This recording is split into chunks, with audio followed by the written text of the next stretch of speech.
it's going. So, All right. Well, you can edit all this out. We're good. All all right. right. What's happening, YouTube? It's your Shirley Rock Combo, aka the Professor on the Sticks. Look at Matt.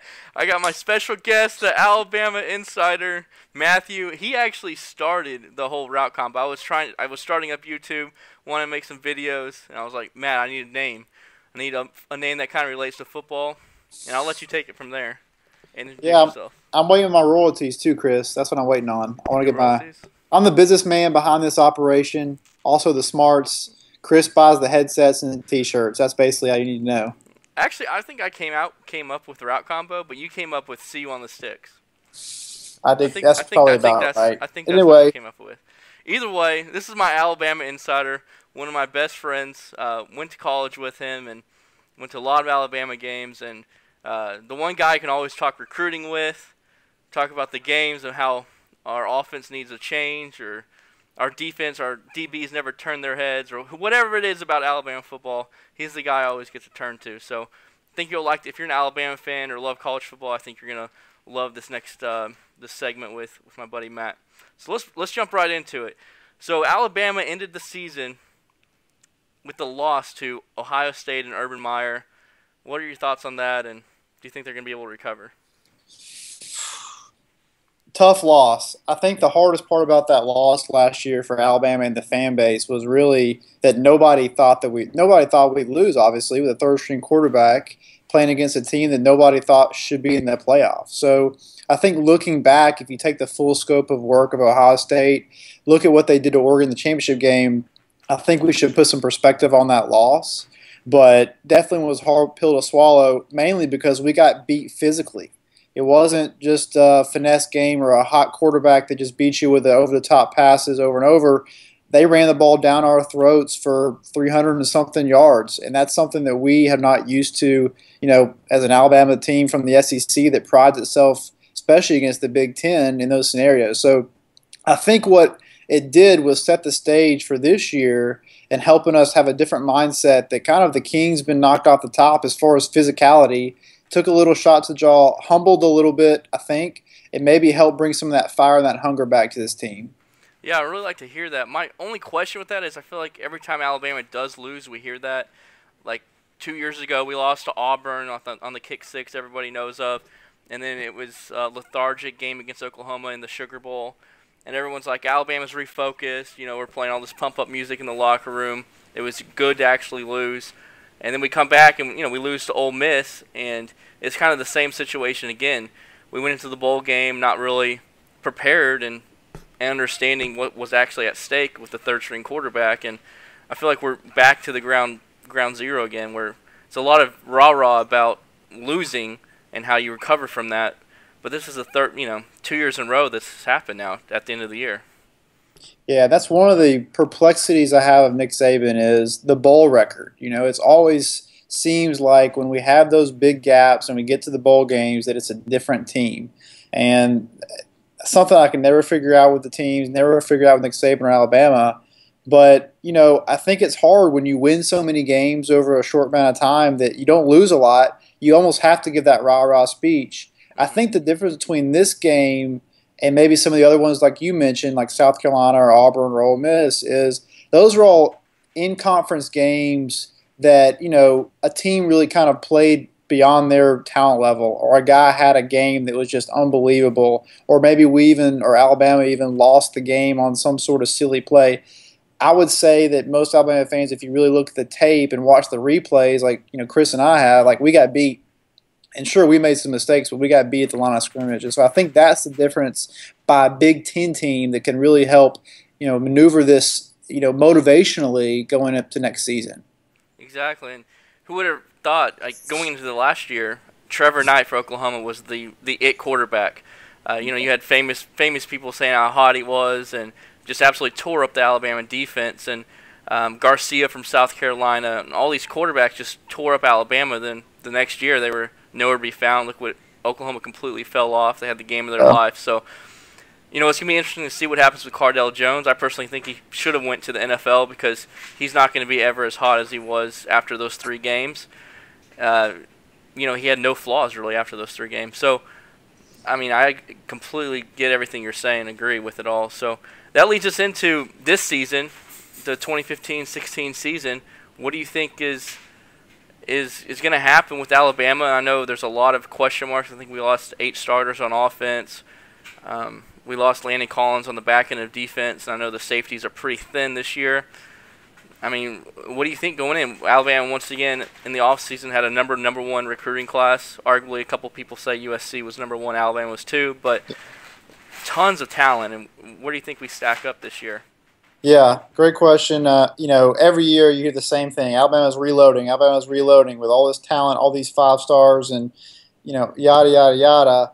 Obviously, and I won't even touch on these parts, but the quarterback. Everybody talks about the quarterback. Who's going to be the quarterback? Frankly, in my opinion, and talking to the people that I know at Alabama, that's not the biggest concern. It's trying to get the running backs in order. Obviously, depth of running backs a major concern. But more importantly, if you look back at the successful Alabama teams, it starts and ends with the offensive line.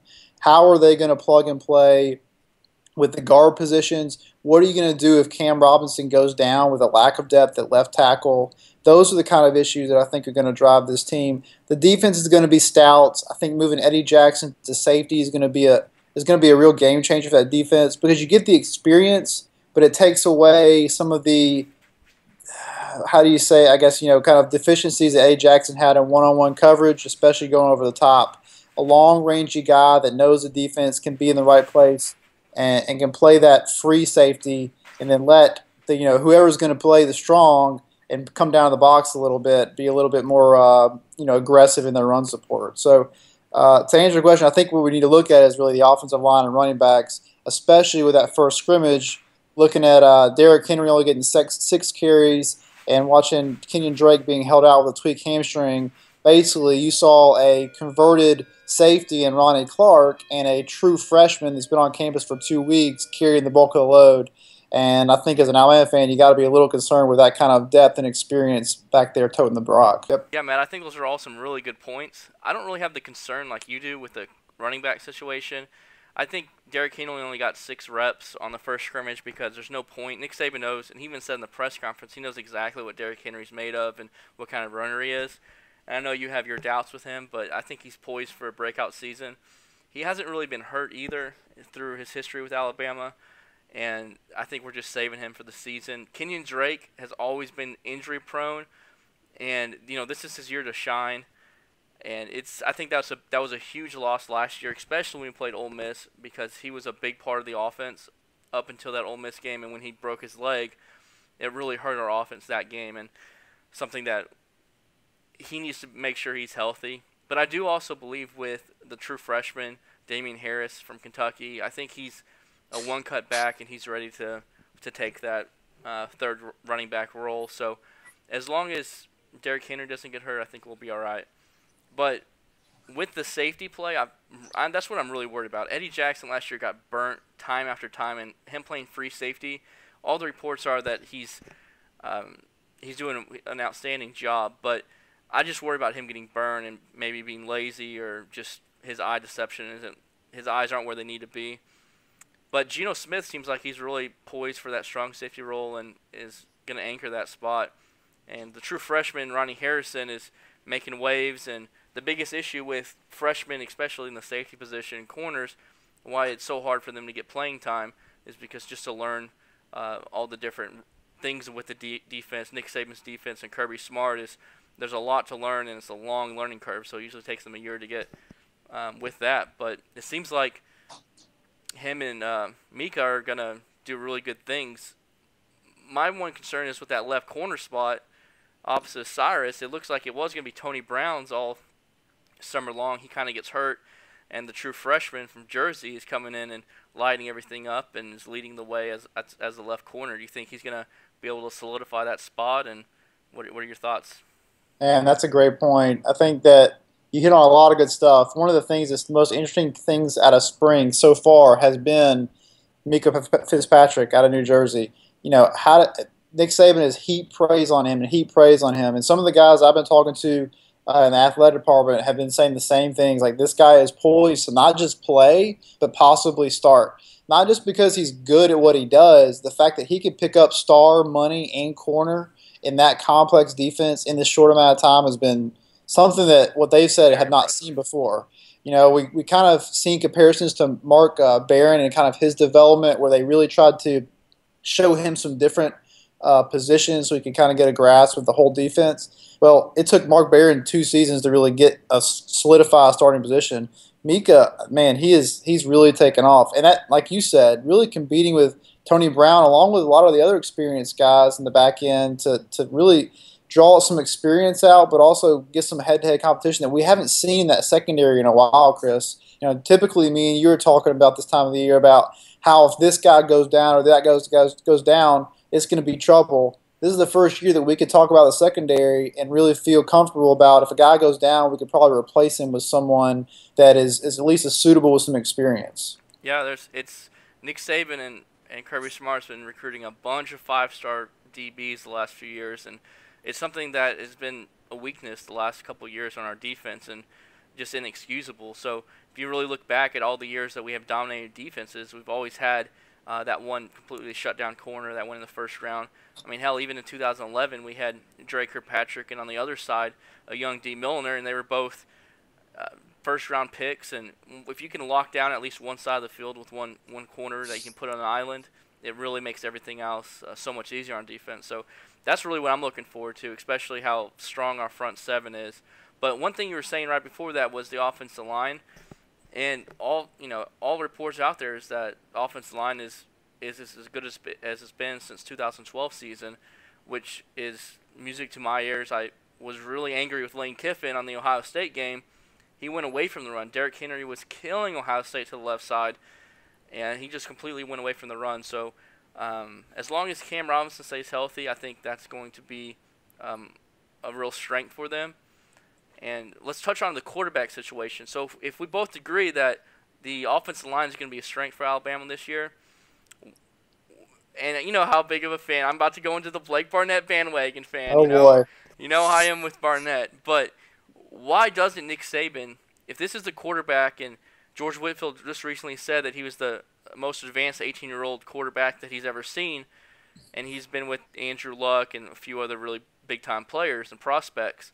Why don't they put the true freshman in there? Because it looks like Jacob Coker has not seized the opportunity, as Nick Saban says, take the bull by its horns and win the team over.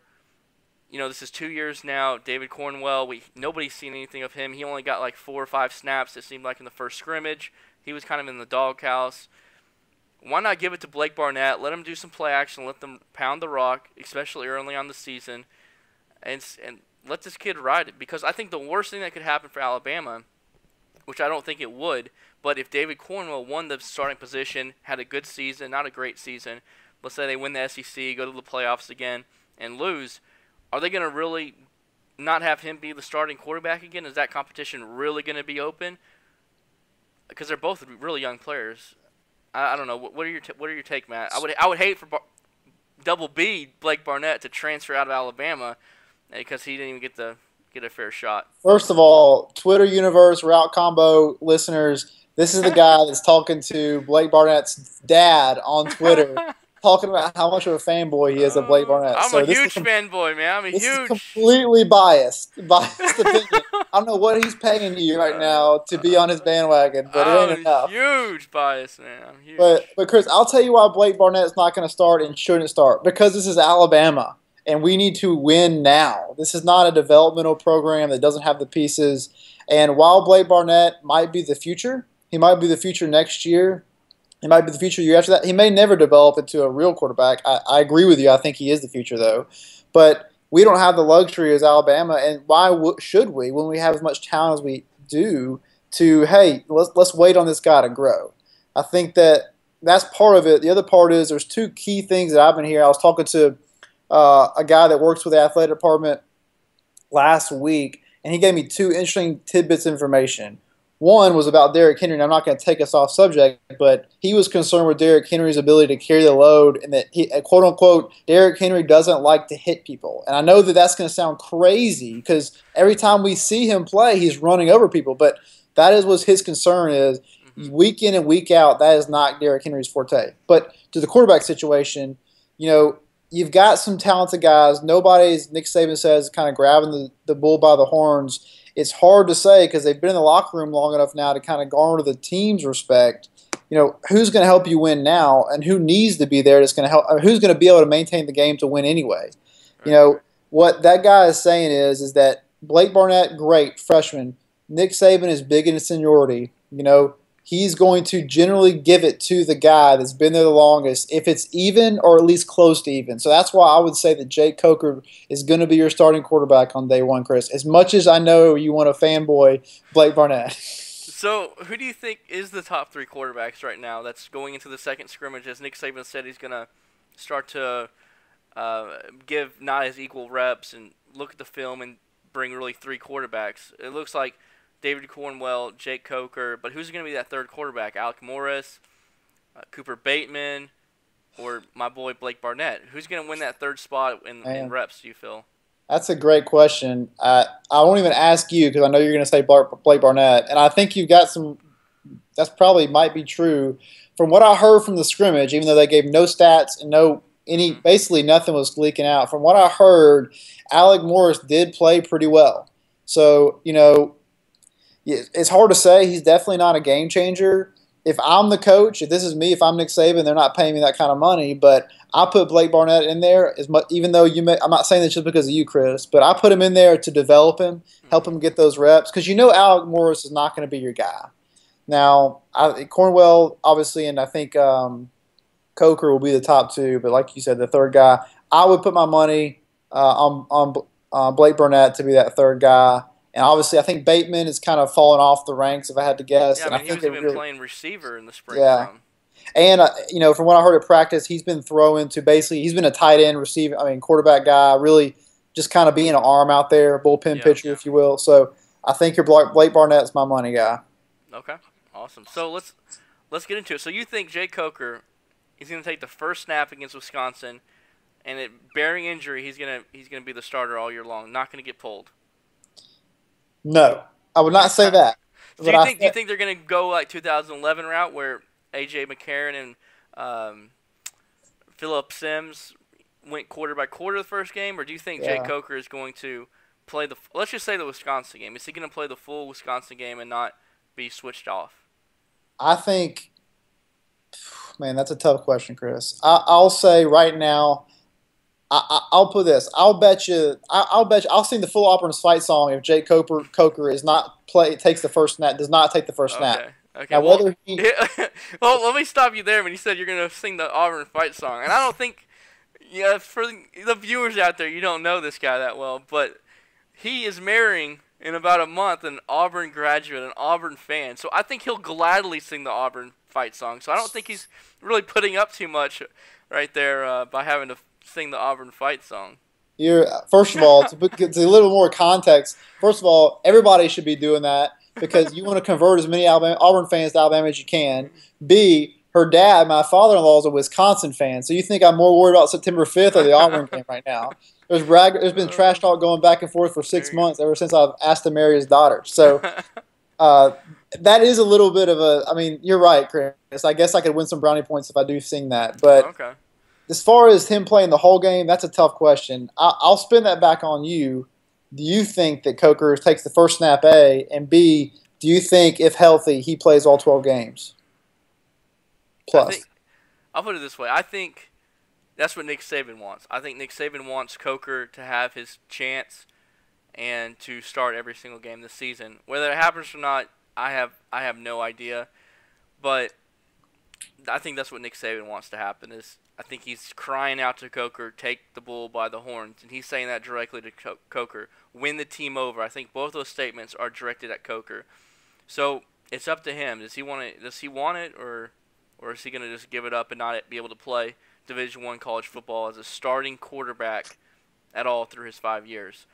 So I don't know. That's a great question. We'll have to see. Especially, we still have the second scrimmage. Really, we got to hear what happens with that scrimmage before we can really, put down on pen and paper who's going to start for Wisconsin.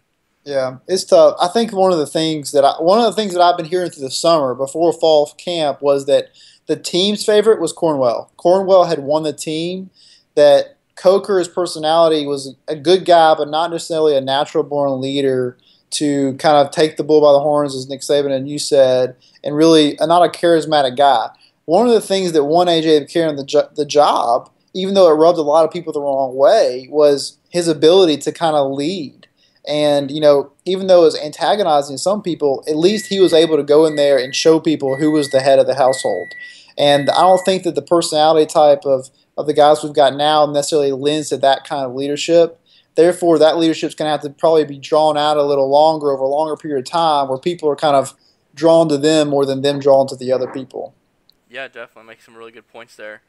So, and, from that's from the personnel standpoint. But what would you say before we get on to the coaching changes and what Alabama has had some turnover this past year? But who would you say is going to be the standout player on offense this year and a standout player on defense that is kind of under the radar, not like a Ashawn Robinson on defense or a Derrick Henry, someone a little bit more under the radar on both sides of the ball?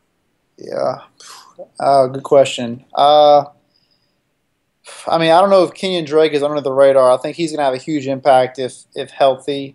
But I think what you'll probably see from the offense, I know Darius Stewart's been a popular name. Nick Saban even mentioned in his last press conference that he was the man kind of thing. I don't know if he's under the radar. That's might not classify, but we all know if you've watched any kind of Lane Kiffin offense, he likes to find a guy, and especially a receiver. He is a West Coast pro guy, and so I would be shocked that if Darius Stewart is not taking a brunt of the load of the passes, and that he is not that guy that's taking the Amari screens, taking the Amari jet sweeps, taking the Amari, little hitches on over a post. You got to think that he's going to be that guy. Yep. With Kenyon Drake walking with him over the slot. Mm-hmm. On defense, what about on defense, Matt? Defense is such a tough one because there's so many standout players. You look at that defensive line, which we haven't even talked about yet.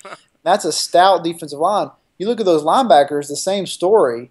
So, and you've got a lot of solidifying there in those kind of ranks. 10 guys are going to play. We talked about Mika Fitzpatrick, and that's kind of that's who I would probably jump on to talk about.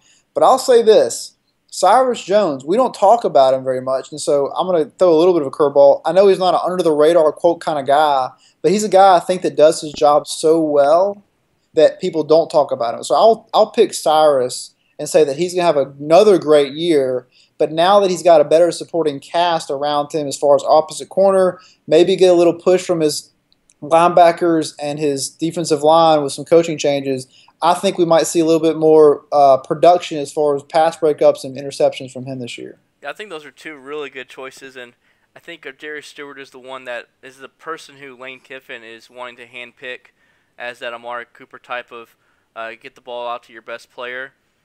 But who I'm going to say on offense is Robert Foster. And Robert Foster is because I was so excited once we got him out of the whole Pitt scene and got him to Alabama. He hasn't done anything yet. This is his third year in the program. There's a lot of reports the first couple years he didn't really buy in, wasn't always fully committed. And this is his year. We lost all of our receivers, our top 30 receivers. This is his year to shine. We have a couple people that were kind of, it seemed like, ahead of him with Cam Sims, and that got hurt. So this is his year to shine. He's a 5-star. He was the #1 receiver coming out of high school. This is his year to shine. So I'm looking for big things from him, and I would be very disappointed if he doesn't have a big-time season. And on defense, I think that was a great pick you had with Cyrus Jones because me, for instance, I was always ragging on Cyrus Jones. This guy was a receiver. He can't play DB. He's 5'10". He's too little. He doesn't turn his head. And as the year went on, he just kept proving everybody wrong. And so I think he's definitely going to be a good player. But and just like, big accolades out of high school, the person who I'm going to pick on defense is going to be Reuben Foster from Auburn. He has the Auburn tattoo, but another big-time recruit, big-time hitter. He just lit up Leonard Fournette in the LSU game. And, all the reports out there is he's put on 15 good pounds of muscle. He doesn't have to wear the neck brace anymore. His tackling is gotten a lot better. He keeps his head up, and he completely understands the defense. And a lot of the practice reports out there is Reggie Ragland's going to defensive end, And whenever he gets put at D end, Reuben Foster's actually playing the Mike linebacker position on some of the nickel and dime formations. So those are my two impact players for Alabama in the fall, come fall. So who do you think with moving on to the next subject? What do you think about the coaching changes? I know Mel Tucker, and then our outside linebacker coach that's hooping and hollering out there, Loopy. So what are your thoughts on the coaching changes, and how long do you think? I know this is a loaded question. Saban will be there, and do you think this is Lane Kiffin's last year, and will he get a big time coaching job after it? Man. Let's start with Mel Tucker. That's the easiest one, probably. Everything I've heard is that he is a great fit. That we're finally have, with all these changes that you just mentioned, finally getting the right people in the right places. I'll give anybody. This is a trivia question. Who was Alabama's secondary coach last year? It wasn't Nick Saban. It was a guy that nobody ever heard of or talked about because he didn't do too much. So Mel Tucker, I think, has brought not only professionalism from the NFL, but great technique, and he gets guys' attention automatically with his resume. Being a interim head coach with the Jags, defensive coordinator with the Ravens, one of the best defenses they've been around for the last decade. So I think he's brought a lot of technical skill. Obviously, Nick Saban's footprint is all over the secondary, Yep. but from what I've heard from the department as far as outside linebackers, defensive line, what you're seeing is a different mentality. You've probably kind of seen the production of Alabama's defensive line as far as sacks and tackles for loss is pretty low. Now, granted, that's probably a change in the game.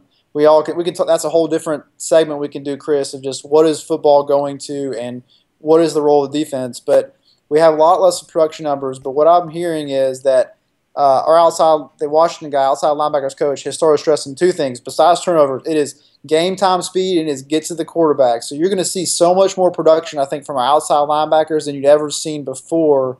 Coupling that with a defensive line that's going to be able to hold the points a little bit better, I think you got some skilled guys back there for the first time that can really press the pocket Yep. and cause some havoc. Moving on to Lane Kiffin, a lot of questions, but Lane Kiffin, is this his last year? I'm going to say yes if Alabama wins 10 games or more. If they win 10 games or more, I think he'll get a job. I don't think it's going to be a major job as far as SEC caliber, but I could see him going to a smaller Big Ten school, maybe a Big 12 school, Kansas or something like that. I don't know if he'd fit in with Kansas, but something like that going forward. I think that's kind of where we'll see. And I think Lane Kiffin will leave his mark, but and I think he's a great coach, but I think that he's somebody that we can definitely replace going forward, actually. Yeah, and so I with the whole Mel Tucker, I'm so excited that he's there from the Bears, and something that the one report I read coming out of the camps and the first scrimmage is that DBs are really starting to turn their head and look for the ball. And that's something where I feel like we were teaching our DBs to face guard as opposed to turning your head and your hips and playing the ball. So that's something that I think he's bringing from the pros that will really benefit our DBs. And with Lane Kiffin, I agree. Well, first off, you say if we win 10 games or more. Ever since Saban's first year, we haven't won less than 10 games. So it's a pretty surefire thing if you're saying that. Lane Kiffin is gone, got a head coaching job. And I do. I think he signed up for Alabama for 2 years under Saban, and he could have left last year, but he didn't because he said he wanted to stay for 2 years. He told Saban, that was his word, and that's what I believe is going to happen. So I think this is Lane's last year, and I think he couldn't come at a better time because last year we had a converted running back to quarterback that he took over, and now this year, with all the uncertainty with our quarterback and losing Amari Cooper, our top 3 receivers, a couple offensive linemen, and our quarterback, situation such up in the air, this is the year we really need Lane Kiffin to really show his stuff, and so I'm really excited to have him back for this year. But I think he's definitely gone after this year.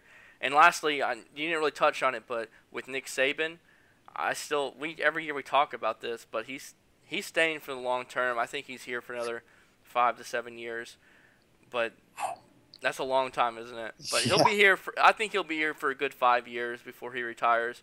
I think he's enjoying it. I think he's really likes the challenge of the game is changing, which we'll go over in another segment with that.